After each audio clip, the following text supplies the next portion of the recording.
rain-soaked streets, observing the hustle and bustle of passers-by and vehicles. His appearance defied the typical imagery associated with death. No flowing black cloak adorned his form, nor did he wield a gleaming scythe. Instead, he held a nondescript umbrella. His complexion was ordinary, albeit slightly pallid, and his eyes, though of a mundane brown hue, exuded an unsettling vacancy as if lacking depth, and they were fixed on me. "The weather is rather dismal today, wouldn't you agree?" he remarked, diverting his gaze momentarily to the overcast sky beyond the shelter. Yes, it is," I stammered.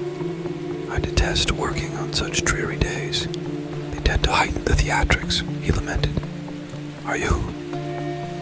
I trailed off, unable to voice the entirety of my question. The situation felt surreal.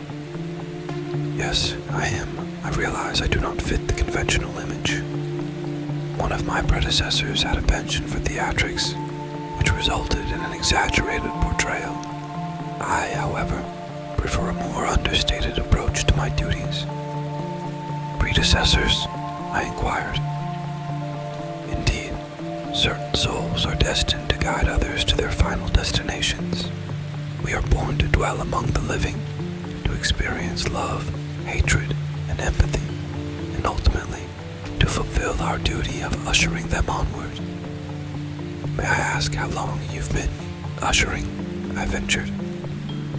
"Quite a while. My journey began in 1892. Since then, I have encountered every soul that has traversed this world. I have borne witness to the tales of the affluent, the destitute, the virtuous, and the condemned. Does it ever become monotonous?" I wondered. Hardly. The world teems with a multitude of souls, each with their own unique stories. I am continuously fascinated by the diversity of human existence. It is a privilege to sit with each soul and listen to the intricacies of their lives.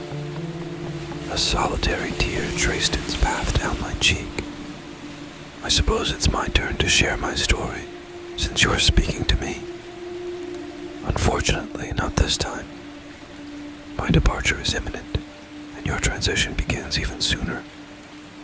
At that moment, a car careened out of control on the slick road. The driver, a janitor from the local hospital, struggled to regain control. I harbored no resentment toward him for what occurred. The conditions were treacherous. I wonder how he will recount this part of his tale in the end. I suppose I'll discover the answer in due time. Today I assumed the mantle of death.